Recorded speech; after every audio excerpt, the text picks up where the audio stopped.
En este vídeo voy a hacer la reseña de El Lazarillo de Tormes, anónimo, publicación en el año 1554, aunque se supone que hubo alguna que otra edición, algún otro manuscrito muchos años antes. El Lazarillo de Tormes es una de las obras canónicas de la historia de la literatura, no solo española, sino universal, que nos relata la historia de lo que supuestamente sería un niño en una situación de desventura, en una situación precaria, y tiene que sobrevivir a partir de ciertos amos y tiene que adaptarse y hacerse un camino en la vida que no le es nada fácil. En concreto, ¿vale? Vamos a hablar un poquito de la edición que he leído. He leído esta edición de Penguin Random House, de Penguin Clásicos, que corre a cargo esta edición del catedrático Florencio Sevilla Arroyo. Bien, este libro tiene, digamos, dos aparatos de notas. Un aparato de notas principal, donde se habla un poquito, a partir de diversas fuentes y de otros literatos y estudiosos sobre el Lazarillo, se habla sobre, bueno, pues la temática, la influencia, el contexto cultural, el contexto social, el contexto literario de la época de la publicación de Lazarillo, etcétera, etcétera. Y al final, ¿vale? O sea, viene esta introducción, luego la obra y luego un comentario final que es sobre todo dedicado al tema educativo, ¿vale? O sea, se ve que esta edición está muy enfocada al ámbito educativo porque hay un estudio y análisis enfocado a comentarlo pues, en clases de secundaria, de bachillerato, etcétera, etcétera, para ayudar a los estudiantes. Pero yo me voy a centrar lo que es en la obra y en la introducción que hace este catedrático. Bueno, si hablamos de la introducción, diré que, sin haber leído otras, bueno, la forma de comunicar de este catedrático, de Florencio Sevilla Arroyo, es un poco abstrusa, un poquito divagante, un poquito bastante complicada en algunos puntos, no por dificultad, sino porque a veces se va por los ceros de Úbeda. O sea, yo me compré esta edición creyendo que iba a tener un aparato de introducción bastante bueno, pero como siempre digo, creo que es mucho mejor comprarse el libro que menor coste tiene y poder asimilarlo también junto con vídeos de YouTube, en este caso, por ejemplo, con vídeos de estudiosos de Lazarillo, Jesús G. Maestro u otros cervantistas u otras personas expertas en el Lazarillo de Tormes. Bien, hablando de la obra ya en sí. Se supone que esta es una obra epistolar, ¿vale? Es una carta dirigida a un ignoto vuestra merced, ¿vale? No se sabe quién es, lo mismo que el autor, y se supone que es una obra que inicia la picaresca. Bueno, hay muchos estudiosos que han sopesado la conveniencia de tildar esta obra de pícara. Sí es cierto que tiene rasgos, ¿vale? Pero es que hay una crítica social y una crítica clerical y una crítica al mundo de su época, avaro, etcétera, implacable. Esto me hace a mí pensar que no es tanto una novela picaresca con aventuras y travesuras de un niño, sino que el niño, más allá de ser pícaro, no lo es del todo, lo que quiere es sobrevivir en la vida, en unas circunstancias hiperadversas. El niño Lázaro de Tormes, es objetivo de diversos abusos, no se explicita, pero se supone que sexuales, abusos de vender su fuerza de trabajo sin ganar nada, no come y es maltratado por cada uno de los diversos amos que él va a compartir, con el que él va a compartir su vida durante toda la novela. Esto es en cuanto al argumento. Si hablamos de el trasfondo de la novela, decir que, si bien es cierto que es una novela picaresca, pues es que Lázaro de Tormes al final es un superviviente. Y aquí tenemos que enmarcarnos y hacer alusión a la literatura barroca y a la literatura del siglo de oro español. La literatura del siglo de oro español es una de las únicas literaturas del mundo, no solo en aquella época, sino mucho antes y mucho después también, con el Quijote, etcétera, que tenía un pie siempre puesto en la realidad.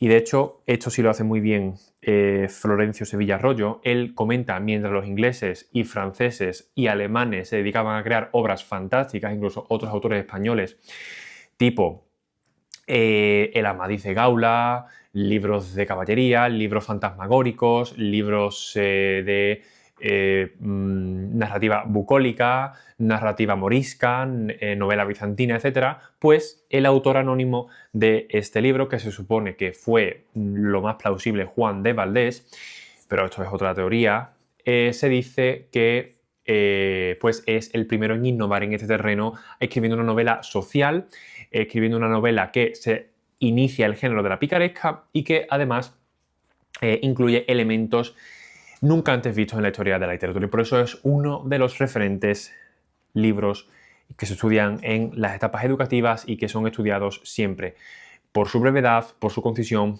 por su crítica, por su nivel de sarcasmo, de refranero, etcétera, etcétera. Es una novela que no es difícil de leer, pero que conserva obviamente el castellano antiguo, obviamente respetando las grafías modernas y la puntuación moderna en esta edición de Florencio Sevilla Arroyo. Es una obra que, como todas las del barroco español, te pone, ¿vale? Como lector, como sujeto que vive en un mundo, te pone delante de la cruda realidad. Es decir, las desventuras y fortunas de Lazarillo Tormes, que son más desventuras que fortunas, ponen al ser humano que quiera sacarle partido frente a frente con la realidad. Este libro te puede otorgar herramientas mentales para sobreponerte a lo que puede venir de forma adversa en la realidad. Y para esto sirve la literatura, es uno de los objetivos de la literatura.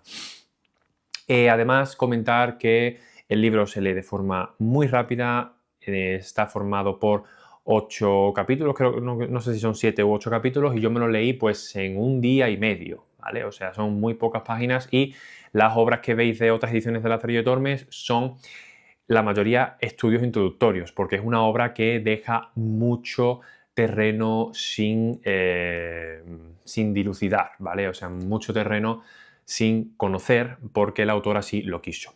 Otra cosa interesante es que el autor, ¿vale? Da la sensación como de que el autor es una persona, por así decir, ignorante, analfabeta, bisoña, para nada. El autor de este libro pergeñó muy bien este libro y a través de los personajes pone ciertos vocabularios, ciertos léxicos, ciertas construcciones gramaticales, ciertos solecismos y ciertos renuncios narrativos y ciertas incoherencias gramaticales, etcétera, para ambientar de forma perfecta y pergeñar un libro que es totalmente creíble para la ignorancia social de la época. Pero el autor de este libro, estamos seguros de que fue una persona muy inteligente, que se dio muy ávida cuenta de su situación socioeconómica y estableció una crítica clerical brutal. No obstante, no aparece su nombre en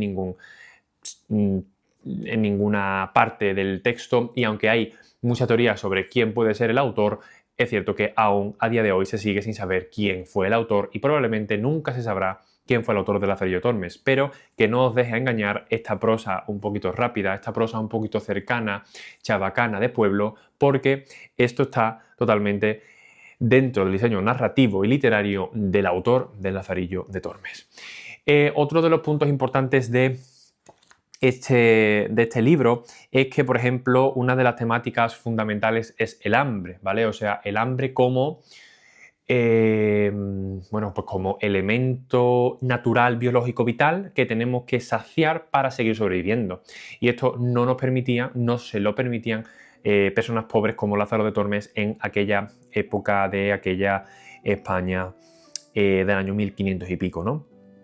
Sí es cierto que no es una novela que esté basada en hechos reales, pero probablemente muchos de los cuentos, muchos de las anécdotas, que también hay mucho folclore en el Lazarillo de Tormes, estén basados en ciertas experiencias reales, vitales, no del autor, sino a lo mejor de familiares, de cercanos, de amigos, y al final una novela no deja de ser una representación de la realidad plasmada de forma verosímil en un libro, y más este tipo de literatura realista como es el Lazarillo de Tormes, y como no podía ser de otra forma en el barroco español, que repetimos, mientras los ingleses, franceses y otros autores españoles hacían alusión a mundo fantástico, fantasmagórico, de salvar princesas de castillos, etc., pues el Lazarillo de Tormes habla de la propia vida, y eso es lo novedoso en esta obra. Hay una sátira mordaz a las escrituras bíblicas, sobre todo a la figura del clero. No hay que menospreciar que o sea, el mayor porcentaje de los amos de Lázaro de Tormes son clérigos y todos ellos salen muy mal parados. Es una obra que, es cierto, se puede calificar de pícara, pero que al final Lázaro tiene que poner toda una serie de repertorios vitales en marcha para poder sobrevivir, ¿vale? Entonces, el adjetivo pícaro se lo ponemos nosotros a posteriori, pero en la época eso no era picaresca, eso era simplemente sobrevivir. El hecho de quitarle la longaniza al ciego o comer más uvas, como sale en el famoso capítulo del ciego, que es uno de los mejores a mi parecer, pues esto no forma parte de la picaresca, esto forma parte de la supervivencia. Esto es como si decimos que una persona robando pan en el supermercado porque no tiene nada que comer, le decimos que es un pícaro. No, no es un pícaro, es una persona que para sobrevivir tiene que cometer ese delito. ¿Vale? Entonces, mucho cuidado con el adjetivo de pícaro porque muchas veces se malinterpreta. O sea, es un pícaro a posteriori, ¿de acuerdo? Pero no no en el transcurso de los hechos que vive el propio Lázaro dentro de la novela, ¿vale? Esto hay que tenerlo muy en cuenta.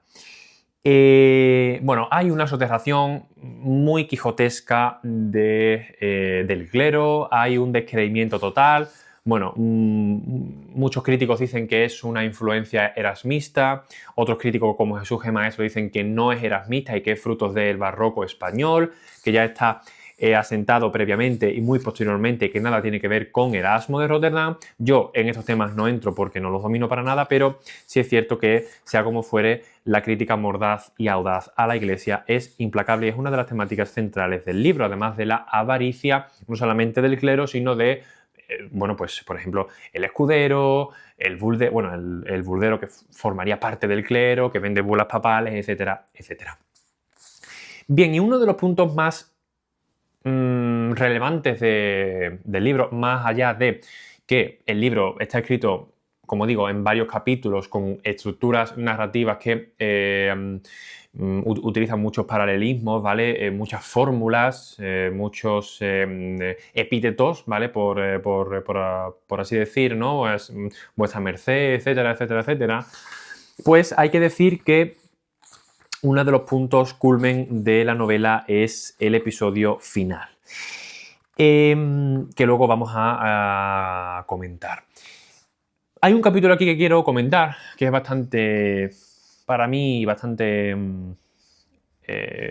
bueno de comentar, no me sale el adjetivo. Dice por aquí: creo yo que el pecador Alfamar pagara por todos, y bien se empleaba, pues el tiempo que había de reposar y descansar de los trabajos pasados se andaba alquilando. Bien, esto aquí hace referencia a uno de los capítulos.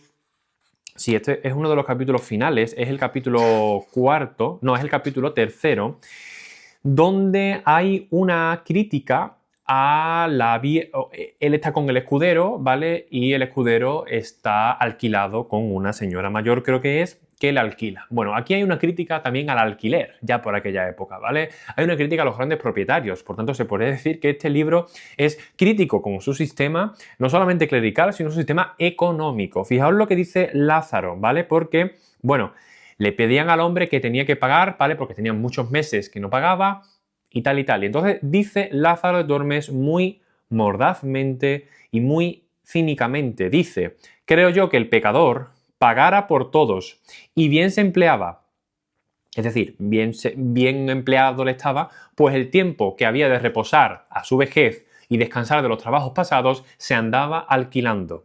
Hay una crítica a la avaricia humana, no solamente religiosa, sino seglar, ¿vale? De personas que no pertenecen al clero.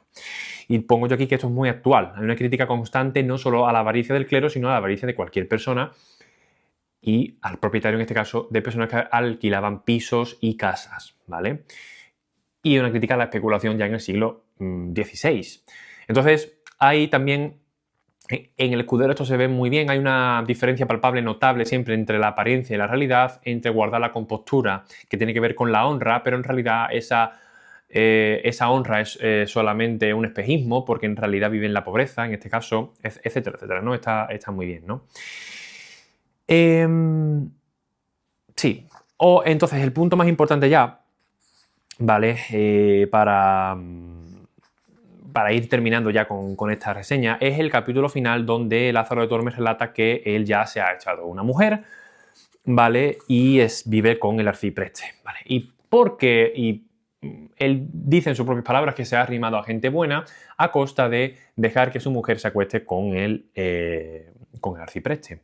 De hecho, en algún punto dice Lázaro de Tormes en el último capítulo: más malas lenguas, que nunca faltaron ni faltarán, no nos dejan vivir, diciendo no sé qué y sí sé qué, de que venga mi mujer, irle a hacer la cama y guisalle de comer.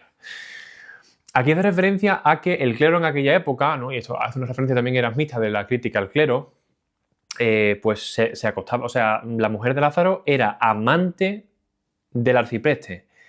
Muchos diréis, ¿y por qué Lázaro no vivía solamente con su mujer? Pues porque él tenía favores del arcipreste. Tenía trabajo y tenía buena vida gracias a las riquezas del arcipreste y al hecho de que su mujer iba a, bueno, pues hacer lo que tuviera que hacer y hacerle de comer, ¿vale? Entonces es un elemento de, bueno, pues adaptarse a la realidad a través de dejar que tu mujer se acueste con otra persona para vivir bien, pero que esto a la vez lo sitúa en una persona que, aparte de ser pícara, es bastante pusilánime, en el sentido de que Lázaro nunca coge al toro por los cuernos de la vida y se intenta, pues, abrir camino por él solo, sino que siempre intenta de hacerlo con otras personas. Y en este caso, en el último capítulo, que él ya podía perfectamente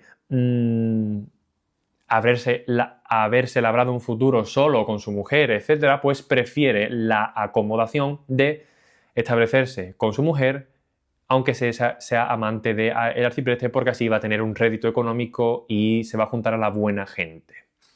Entonces es una crítica constante a la sociedad de la época, a las mentiras, a la honra y, en definitiva, a lo que es la vida humana. Una sociedad repleta de gente que miente, de gente avara y de gente que maltrata, de gente que trata mal a la gente pobre, de gente que no tiene de comer y gente que tiene que hacer de verdaderas locuras que hoy nos parecen disparates, pero que en aquella época, pues por lo visto, es una representación fidedigna de lo que ocurría, porque la gente tenía que comer. Al final era estoy seguro que si ponemos en una balanza, prefiere, o sea, el hecho de que una mujer, o sea, de que tu pareja se acueste con otra persona y el hecho de comer, en la balanza gana el comer, ¿vale? Entonces, esto es lo que yo creo que hace Lázaro. Él, como había pasado tanta hambre, para garantizarse un plato de comida, él permitía eso. Es decir, su mujer estaba en un segundo plano y cualquier otra cosa. Él había pasado muchísima hambre, sobre todo en el episodio del arca que tenía este clérigo que no le daba nada de comer. Con el ciego comía algo, pero con el segundo amo no comía nada de nada. Y por tanto, Lázaro, habiendo pasado tanta hambre en su niñez, ahora de adulto, incluso tolera el hecho de que su mujer se vaya con otra persona a expensas de poder comer. En fin, es una crítica mordaz, constante, es un libro enorme, es un libro que no deja indiferente y, por supuesto, es una de las mejores obras que he leído. Y no es exageración, es una verdadera barbaridad. El barroco español es un siglo que te abre los ojos, que te pone frente a la realidad y que te da herramientas, en este caso literarias aplicables al mundo real, para no caer en las trampas de las personas que aquí se critica y para abrirse un mejor camino en la vida a partir de leer una literatura que de verdad tenga parangón con la misma realidad. De nada sirve leer una literatura fantástica que es muy bonita, está muy bien, pero al final lo que queda al final del día es la propia vida, la vida cruda. Y de eso Lázaro sabía muchísimo y a partir de su narración en forma epistolar hemos conocido sus aventuras y sus desventuras. Que ya digo, decir que, más allá de ser un pícaro, para mí es una persona que pretende y quiere adaptarse a la realidad y hacerse compatible con ella, incluso sacrificando el hecho de ser cornudo. Así que nada, espero que os haya gustado mucho este vídeo. He dado una reseña un poquito así general y muy vuela pluma de cosas que se me han ido ocurriendo, ya que me quería hacer una reseña un poquito más distendida. Si se me ha olvidado algo, me lo dejéis aquí debajo en los comentarios. Espero que le dejéis un like o suscribir al canal. Y dentro de poco subiré las mejores lecturas del año, porque esta será una de las últimas que lea. Me despido en el próximo vídeo y hasta luego. Chao.